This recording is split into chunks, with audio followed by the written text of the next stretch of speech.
Hello everybody, welcome. Today is January 4th, 2026. I've been listening to the Jon Stewart discussion with Chris Ramsey? I'm not sure I remember his last name.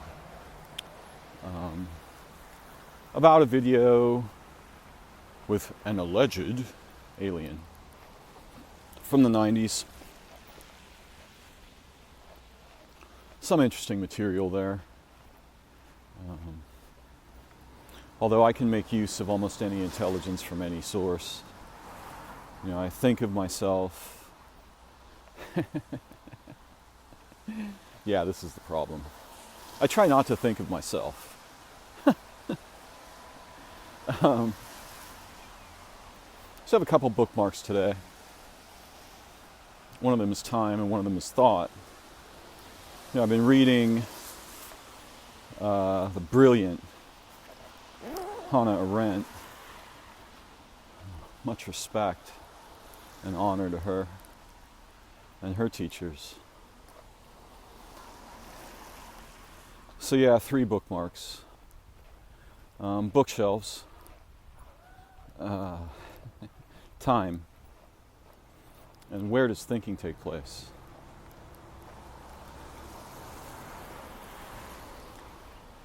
Now, these 3 things, you know, one of the most astonishing features of my experience of the mind, I think this is the wrong word, the transcendent field that was my teacher in 2002, the manifold of fields,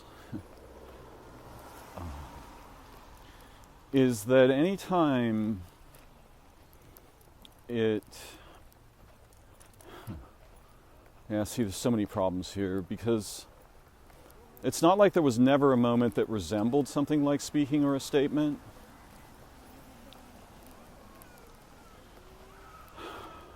But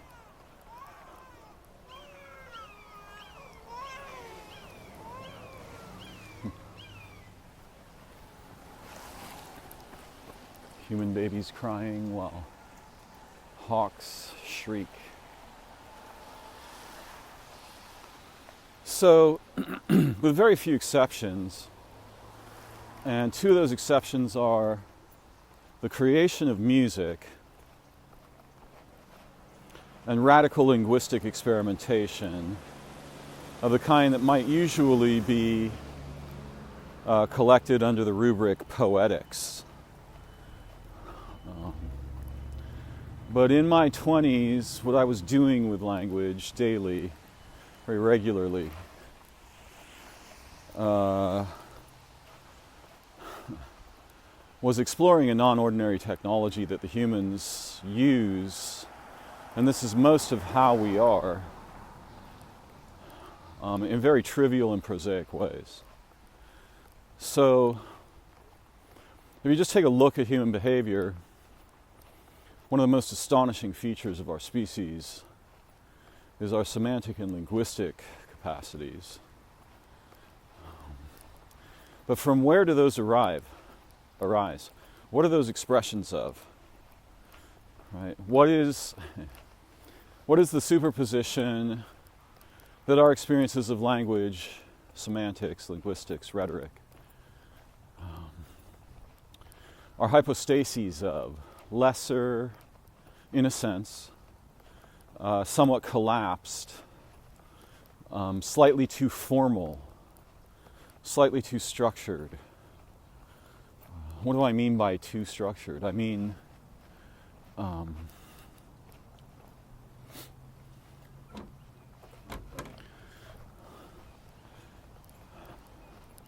deprives us of most of the available benefits while presenting an extremely compelling counterfeit of those benefits that we are easily captured by. Yeah, this is what I mean. So what is language, quote unquote? And look, I mean, even this phrase by itself, what the fuck does it mean? We have these general phrases like food, animal,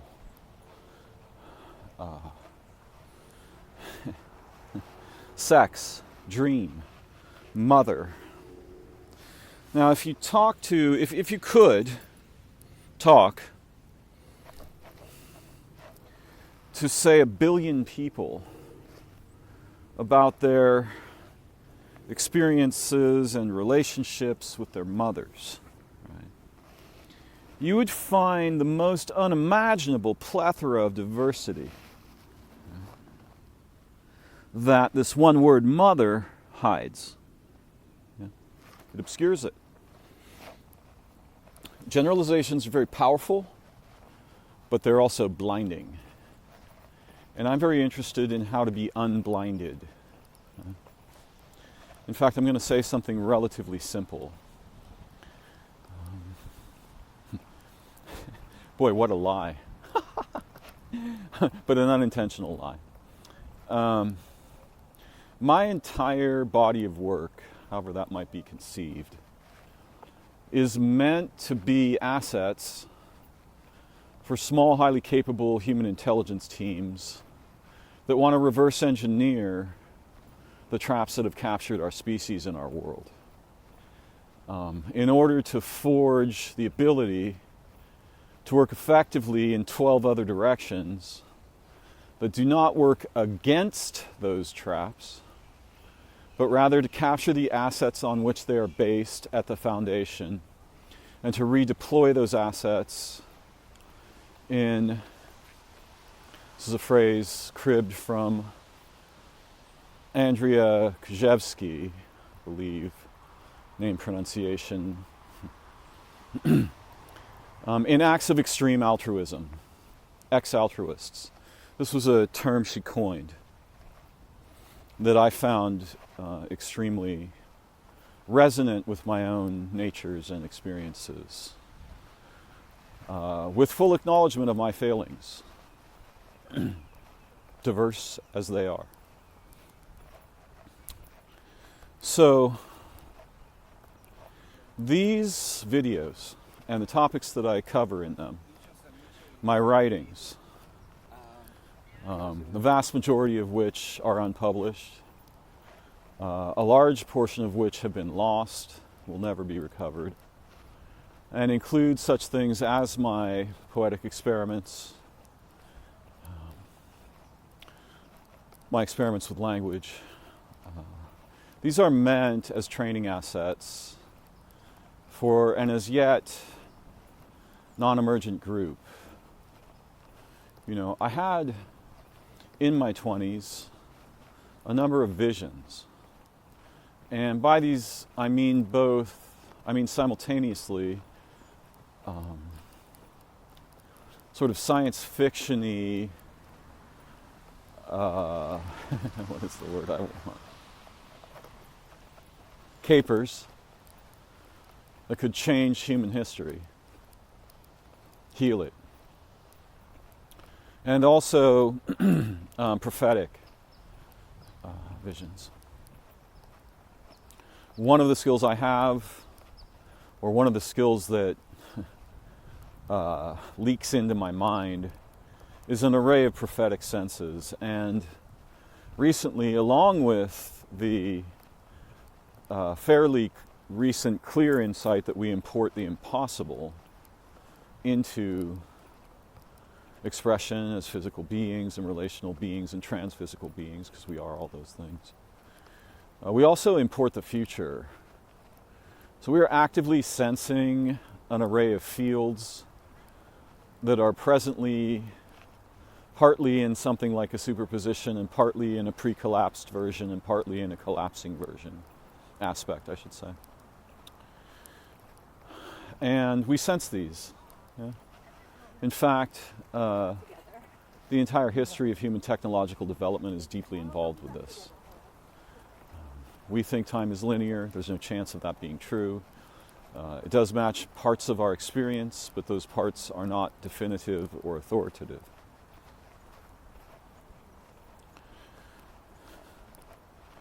So my work, without being explicitly a textbook,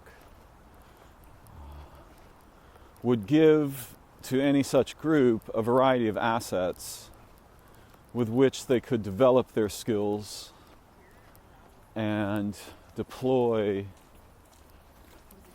I think, profoundly effective small group units to solve problems and create pathways that are progenerative, altruistic, beautiful, honorable, virtuous, actually intelligent, transcendent, and so forth. And I'm not the only person doing this. There's people all over the planet doing something very similar. But my unique history and skill set, this is me thinking about myself, which I really shouldn't be doing. Anyway, the uniqueness of my contributions, which are not even mine, right? Where did I get them? From me? No, I inwardly vented them. But I am detective-y. I have been long detective-y. So these are meant as training materials in a sense, but they're also meant to spark insight, curiosity, other people's ability to disambiguate or positively reambiguate our situational minefield in modernity. Now, back in my 20s when I was doing linguistic experiments, and let me just be clear about what that might mean. So go to some physical place, okay, and stand in that physical place for 20 minutes. And by the way, things will turn out very differently if you record this and if you don't, which is crucial. And just repeat a string of 7 words for 10 minutes. Okay? You can mix them up. You can repeat them in the same order. Just go somewhere and try this. 10 minutes, repeat 7 words. Yeah. Pick good ones. Okay? Pick ones that have positive connotations for you. I'm not going to tell you about the dark side. If you really want to explore that, you'll have to do that on your own. Let's see what happens. And I promise you're going to be surprised. Okay? Think about all the mantras, okay, that humans repeat over and over again, sometimes 1,000, 10,000 times a day. You think that's just make-believe? That behavior caught on, just why? Because arbitrarily? It didn't. Language is the weirdest stuff around here next to humans themselves. That stuff is primordially non-ordinary. And it should be obvious that the other creatures on Earth do not use formally structured language. They may have systems that vaguely resemble reference, right, to point at with a sound, or to point out with a sound. But even our own ancient ancestors were very careful with this stuff. They knew viscerally that this was not merely a technology, but something that is hyper to the hypo that technology is. And they experimented with it, and you should too. This is one thing 0 of us were taught. Experiment with words. Play with them. Make your own words. Neologize. Try repeating a word over and over again in your mind or with your mouth, both, separately, until you cannot understand what the word means anymore. And it's just those sounds. There's all kinds of vectors that you can explore. And me and my friend Gary P., we made a lot of recordings and we did experiments, and they were fucking shocking. We were not attempting to produce specific results. Rather, we were exploring the field. Yeah. And poetry is very powerful. One of the most primordial examples of this is the work of Shakespeare. Clearly, this person was involved. Yes, hello. Yeah.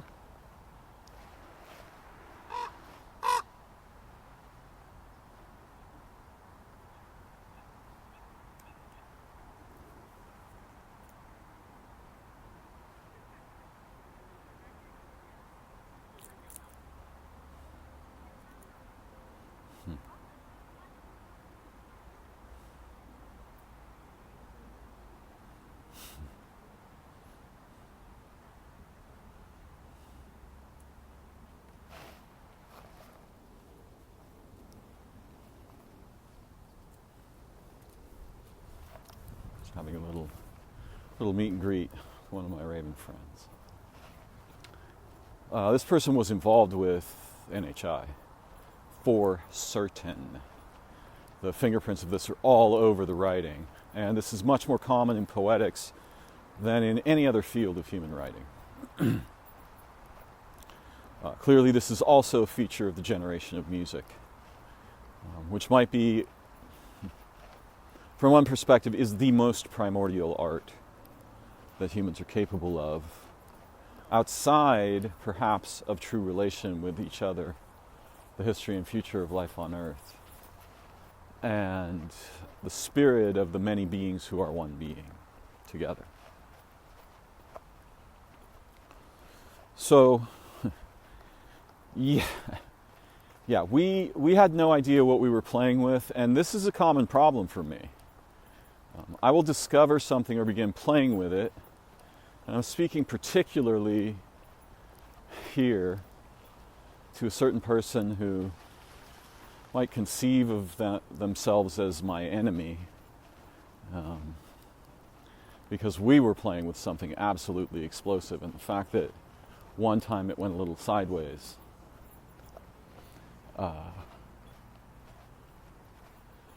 as unfortunate as that is also relatively natural. So yeah, this is something that has happened to me over and over again. I find some little hanging thread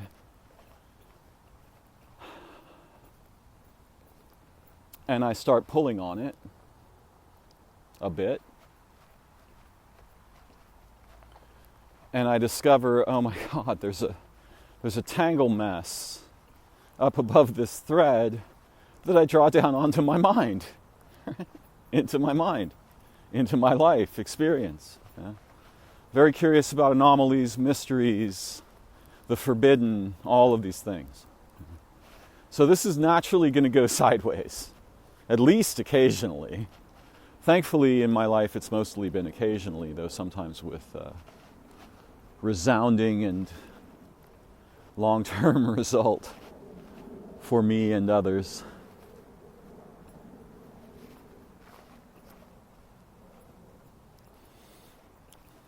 Yeah, we had our minds blown. In my mind particularly.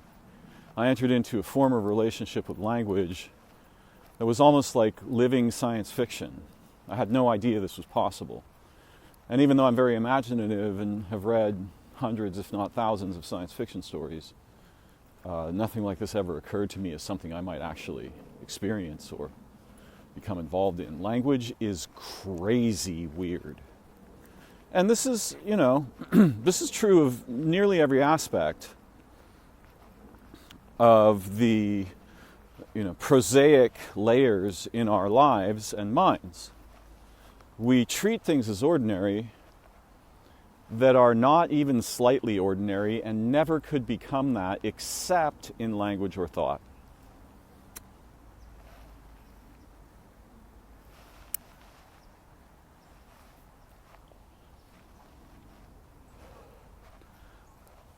I mean, if any of you...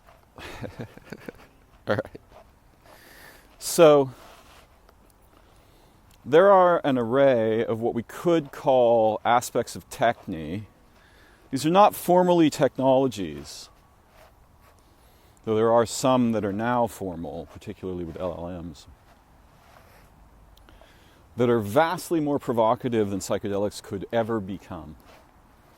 Very few people will believe this. I don't care what they believe at all. I know these things to be true the same way I know the weight of my body on the sole of my foot. As occasionally unstable as that might sometimes be in my elder years. There are a variety of aspects of techne in terms of method that reveal what is hidden to thinking, particularly prosaic, everyday, commonplace, largely captured, trappy, blinding habits in cognition that are mostly the result of trying to evict anything that doesn't fit the protocol. Ambiguity, novelty, insight, mystery, participation, adventure, so forth.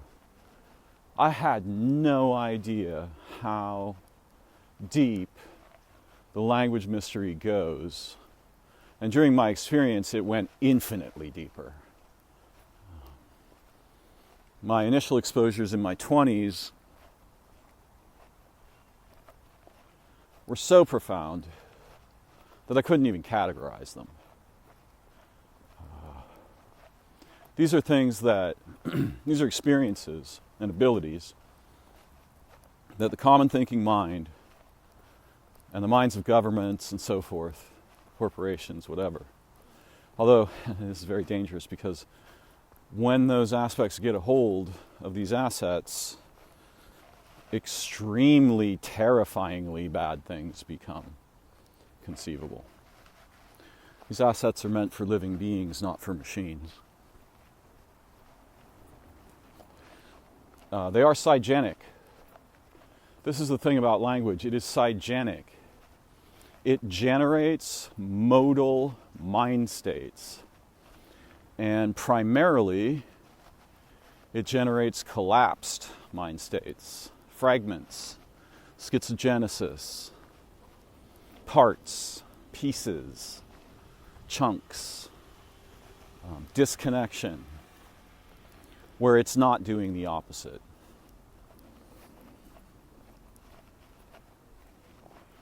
And poetry, I could just choose 7 words. Right? I'll pick 7.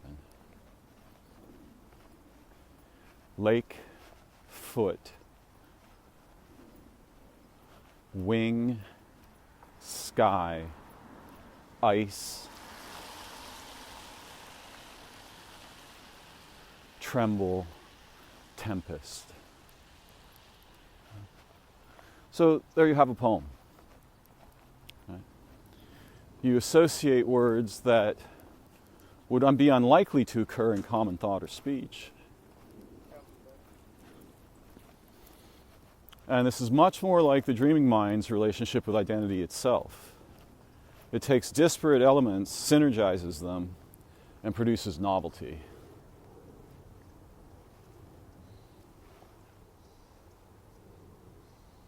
Those words were chosen mostly off the top of my head. I didn't have a plan. And I wasn't really prepared. In poetic invocation and evocation, we become willing to submit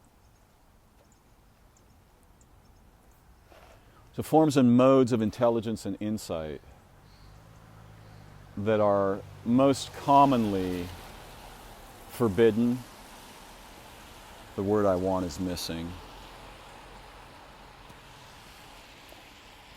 It means something like technically prohibited. It's a government word.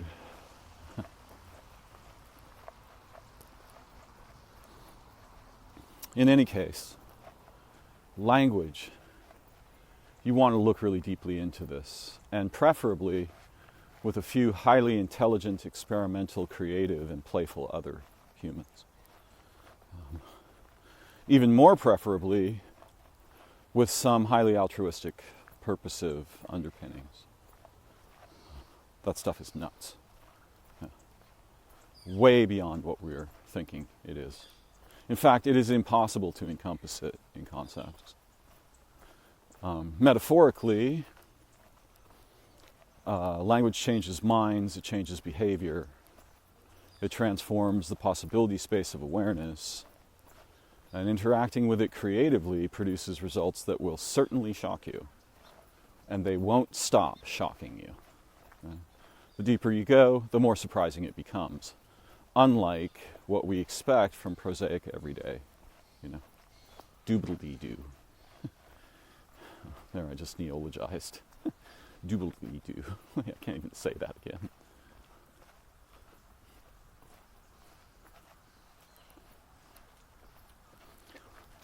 So yeah, those early experiments still resonate with me, and I still play in the field occasionally.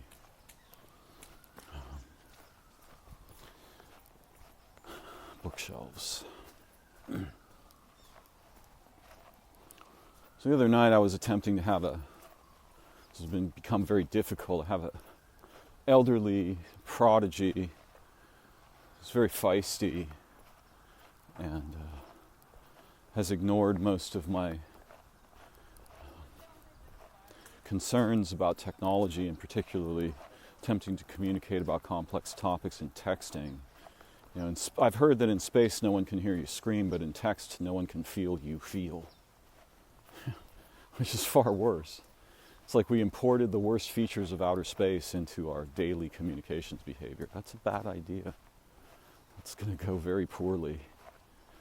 Not that you'd never want to use a tech like that, but the way that you would use it would be highly limited to very specific and probably largely pragmatic purposes. Anyway, I was explaining that a few times I visited his home. This is someone who's read a good 10,000 books, maybe 30, and can remember most of what he's read, and is very scientifically minded, mostly in the old sense of, is it true? Can it be proven? And I was explaining that when I came to his home, I didn't care about anything in there except his bookshelves. Here were a few thousand minds, and each of those minds in those, that forged those books and came together on those things we call bookshelves, was influenced by another 500 or 1,000 or 10,000 minds. So basically you have something like, in these bookshelves, a linear accelerator of human insight, intelligence, motivation, creativity, dreaming, in the sense of visions of what one wishes to do and be in the world. All of these things. This is, the Twilight Zone, straight up. Bookshelves are unimaginably profound. When I walk into a house and there's no bookshelf, it would be like, for me, it's like walking into a house where there's no kitchen, right? No bathroom. I get that you can go outside. Or it's like walking into a house where there's no house there, which is essentially, from one angle, what nature is and does and becomes.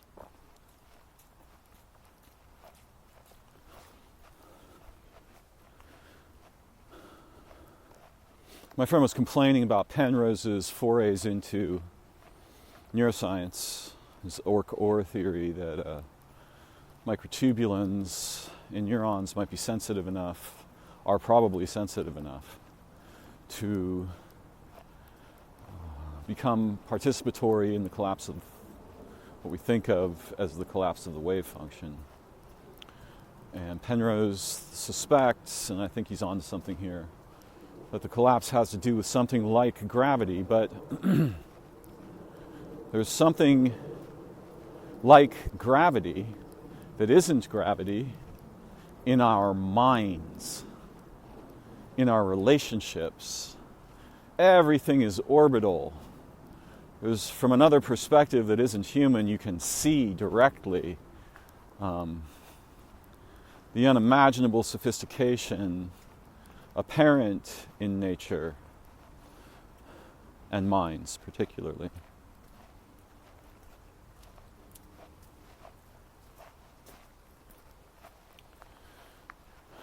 as if you had a special lens that highlights information transfer, processing, transformation, purposive orientation, time, temperature, all at the same time.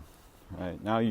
Now what appears before you is nothing like, it doesn't even resemble the physical reality that the humans are prosaically familiar with. I keep using that word. In any case, I argued for Penrose, who's absolute prodigy, in my view. I said, look, this is his first foray. Why are you being so severe? You remember your first forays into new intellectual or scientific terrains? What, were you right on the money with every move? Huh? And, my friend got grumpy as usual. He's saying things that aren't true. Pretty sure on any path you start out on, you're going to say things that aren't true. You're going to see things that aren't there. You're going to know things that you don't know. You're going to believe things that you'll later reject. Right?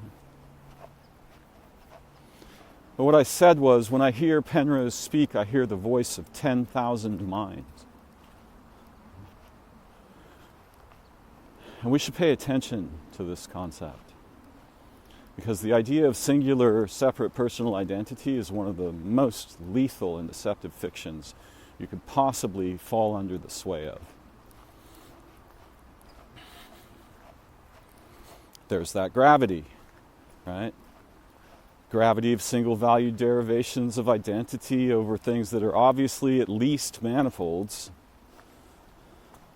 They're not stick figures.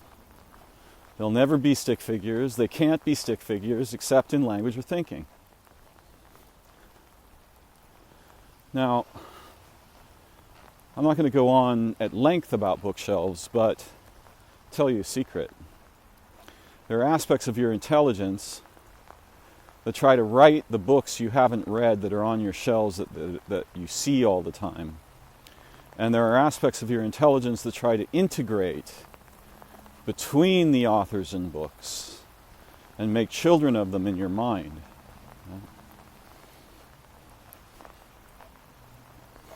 Bookshelves are intrinsically crucial to human intelligence in modernity in an analogous way to how the oral transmission of knowledge and tradition and thought and speculation and insight was before the invention of writing. And they were concerned about that writing thing for very good reasons, where they were thus concerned. So a bookshelf is basically like a UFO in a person's house. Fight me. It's a transcendental thing, and it restructures memory. The way the books are organized on the shelves has deep and profound implications for in structuring human memory. Like the primordial stuff, not just what you remember, but what you are capable of doing in Mnemosyne's waters. Yeah. If you don't have a bookshelf, you got to have one of these. It's more important than your oven or your refrigerator. It might be as important as your toilet, your bathtub. Yeah, bookshelves are straight up non-ordinary phenomena. Hiding in plain sight, people think, oh, I know what that is. If I go to someone's house and they have a bookshelf, that is the first thing I go to. I will ignore the person. They could be saying blah, blah, blah, making face noises at me. I'll go right to their bookshelves. I want to see who and what has informed them, and who and what are so important that they brought them together into this transcendental object, which might be the most analogous, commonplace situation to what the universe is, quote unquote, on the is.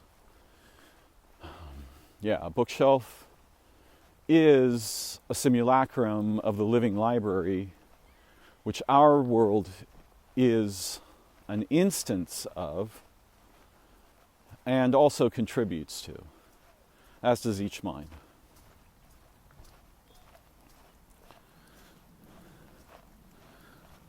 Now, I'm not just asking you to have reverence for the bookshelves. I want you to explore this very deeply and don't stop. What is going on here? There are 19 crucial features of this. I could go on about this one topic for days. Libraries are so important.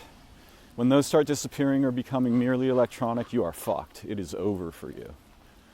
That will evict most of the assets and collapse the remaining ones into gravity wells, right?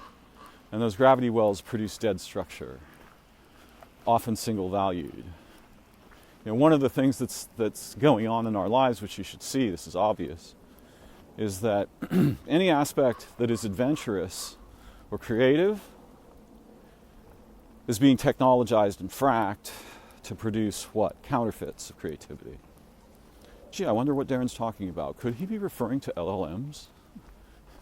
No, not that. No, that shit's amazing. Love it. Oh, yeah. God, give me some more LLMs, please. Mommy.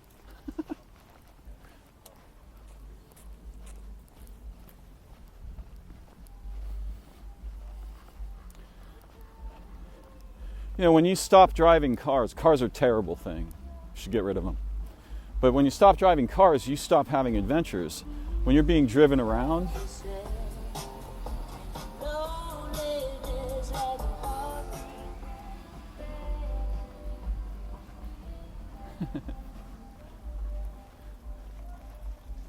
Fleetwood Mac.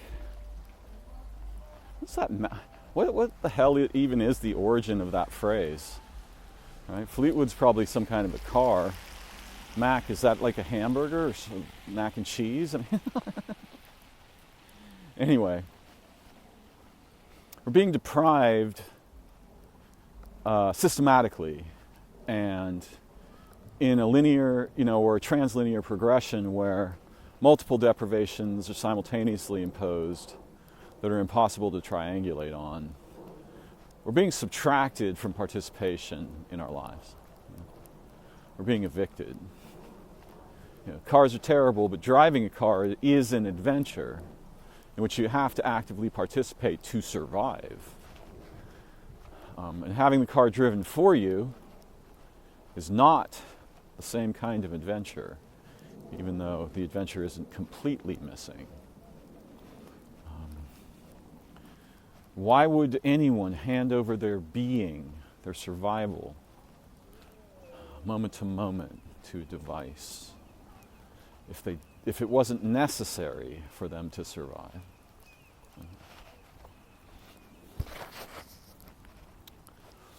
All right. So bookshelves. That thing might as well be like a quantum black hole in your house. Right? It's a There's 9 ways where your mind makes use of bookshelves and books, physical books.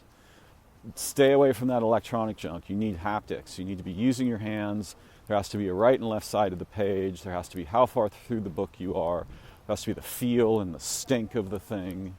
You need all these things. These are memory-enhancing elements that are absolutely crucial to the development and maintenance of your intelligence and your capacities for creative thought and developmental relation with memory.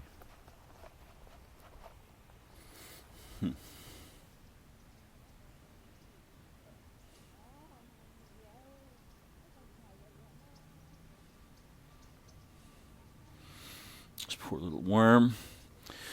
It's drowning in the water. Needs a little help. See if I can somehow give it a better chance. keep it from being continuously stepped on.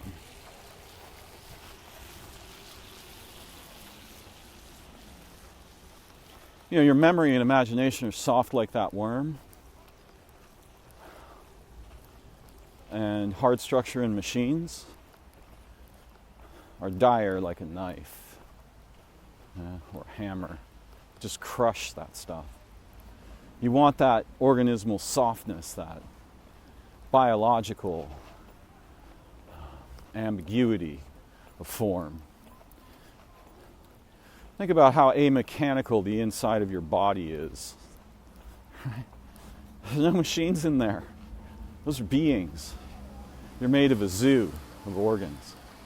And these animals, they synergize together to produce the impossibility, to realize the impossibility of organismal existence. That shit matters. Fundamentally. You want to go with that. Every time. Modest exceptions noted.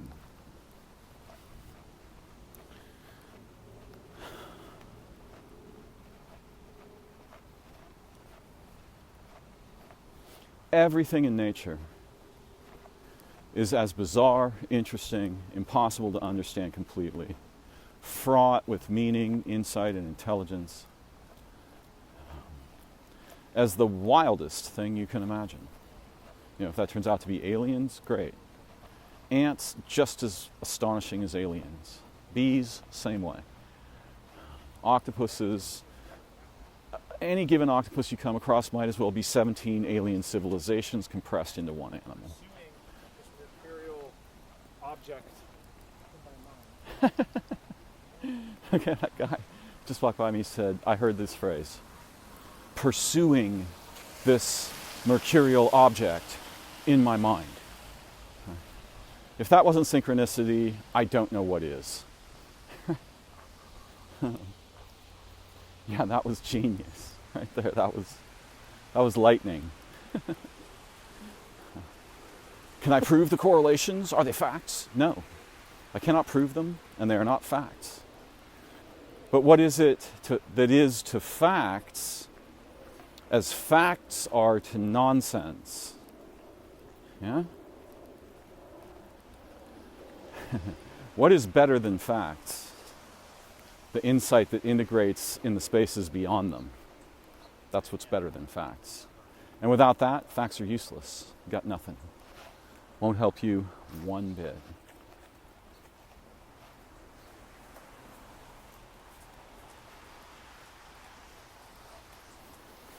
Okay, so where are we going here? All right.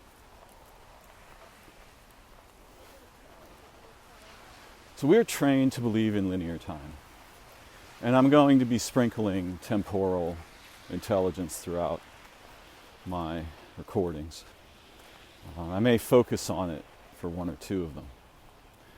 But I'm just going to talk about a few basic things that you can easily become aware of that will transform your perspectives on time. Why do I want to transform your perspectives on time? Well, I don't need to. But again, you know, in my little kindergarten training films, you want to give people clues that'll point them in a direction, that'll give them some leverage over the traps. You know, leverage on the traps that we will otherwise live and die within, compelled by nearly every waking moment. Dreaming is different. So, if you think about time,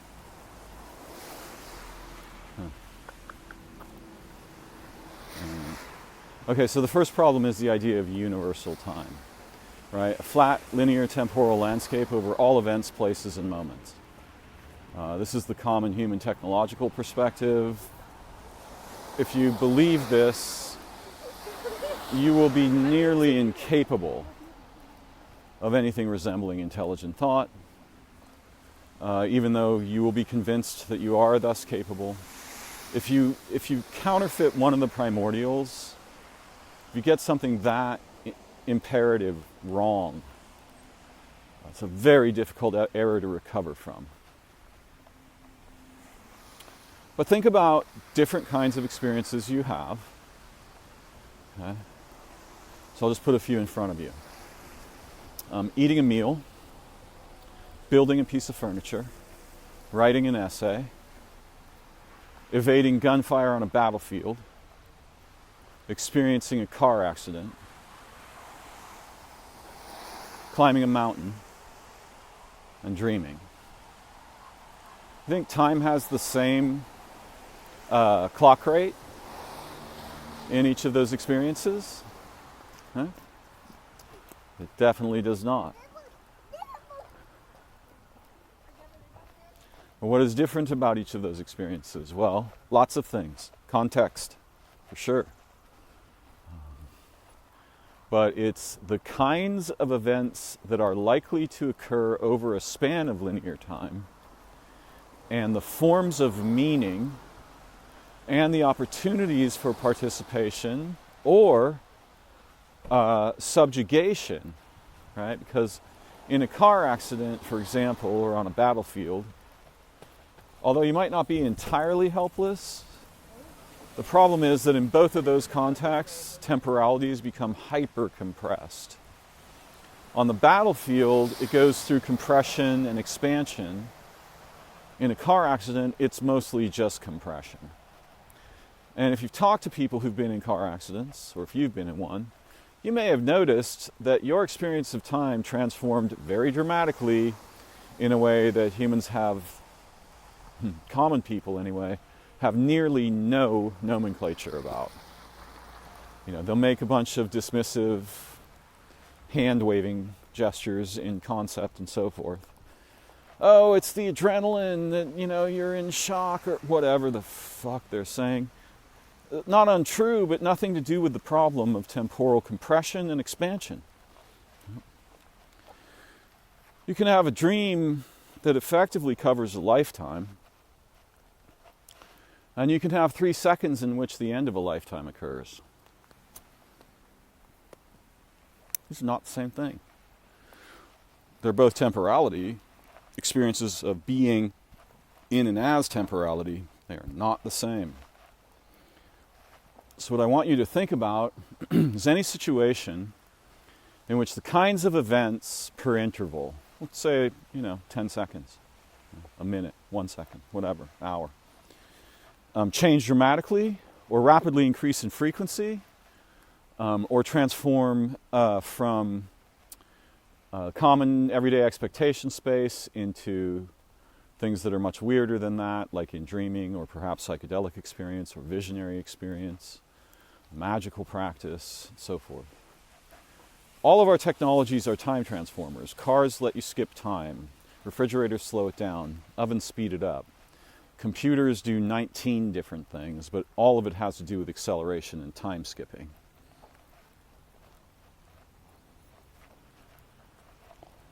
And when I say machines eat living time, I want you to pay really careful attention to what I mean.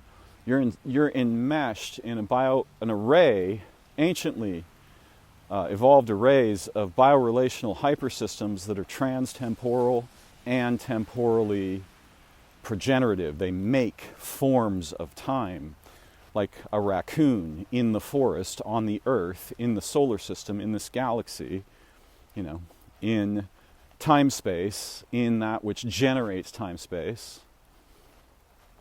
These are time beings. They're time beings first, and physical beings from many important perspectives only trivially.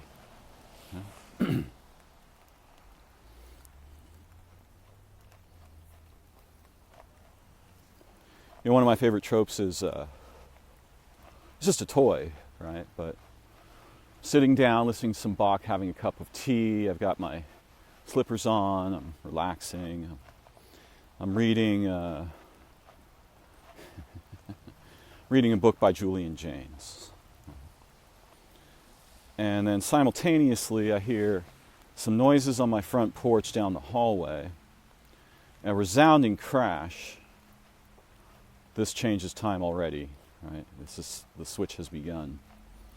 And 7 men in battle gear with, laser-sighted, high-velocity rifles pour into my room, guns all pointing at me and not saying anything. Am I still Darren? Yeah. Am I even the same phenomena? You could argue, well, you're just a different mode of yourself. But yeah, maybe. But I am a different phenomena than I was a moment ago. Right? The phenomenal orientations of my being have transformed monumentally over a very short span of time. And you want to pay very close attention to any place where this happens. Accidents are one of the greatest places to acquire intelligence about what you were ignoring, what you didn't see, what you weren't paying attention to before the accident. Or the transformation, health crises, very profound.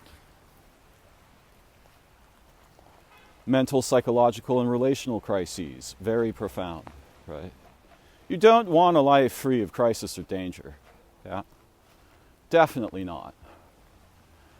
You might want to buffer the danger, some, but be careful about evicting it, because you'll end up living in dead time, right? No events, no meaningful events per interval, right? Well, I'd be willing to get rid of meaning as long as there's no danger. Really? You're going to have a really crappy existence. I know this firsthand.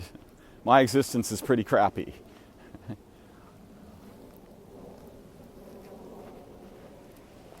So I want you to think about time as primary and matter as kind of trivial. And keep thinking that way and explore from that perspective. You will discover wonders and probably other intelligences, because most of them are enmeshed with time more than they are enmeshed with matter.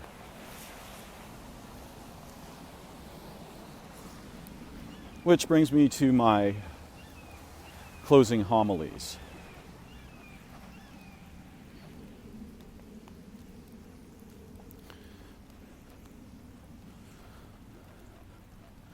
If you take the concept of the cognitium, the human cognitium, the network of human minds over time, over all time, the future and the past and the present, and you and me and all beings. Right? You look at this as a field, a manifold of many fields. You will quickly realize that it is impossible that thought is in your brain. Your brain may incline you to certain modes of extremely collapsed, or if you're very bright, expansive aspects of thought and cognition, and so forth, language making. But what you want is anything that brings you to a place above or within or beyond what you're habituated to without just killing you outright.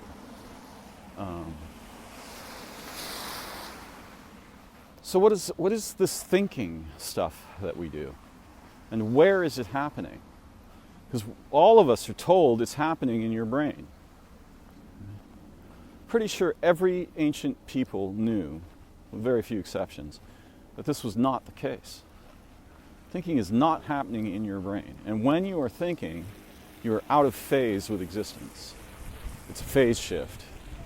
You're going from instantaneous moment-to-moment participation in physical and relational aspects of your experience to a weird kind of position over, before, after, and beyond them. That is not happening in your brain. Your brain may be mediating that in very specific ways, almost certainly is, but it is not giving rise to the phenomena. We are doing something when we are thinking in a dimension we don't have language about. And the language we do have is deceptive and primitive, clumsy. Oh, it's consciousness. You have no idea what the fuck that means. Oh, it's awareness. We don't know what that means either. We have no idea why there is awareness. What is awareness a hypostasis of?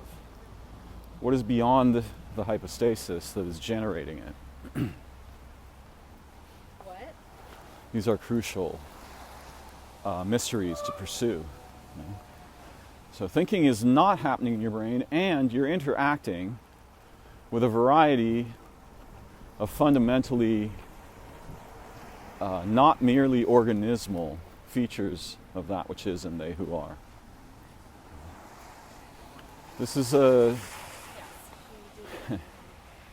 this is the fuse, thinking is the fuse that leads to something so beyond it that were you to experience, if we could create an aperture that wouldn't destroy your capacity for cognition, but would give you a taste of what's just beyond it, it would be as terrifying and familiar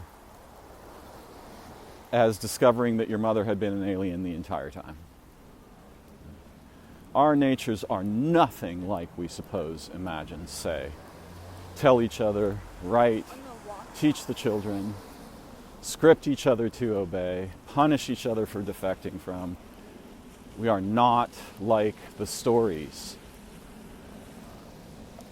Exceptions noted.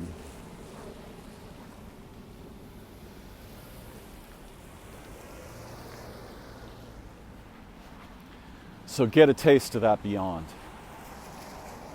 In all the ways you can that don't collapse the possibility space of your health, well-being.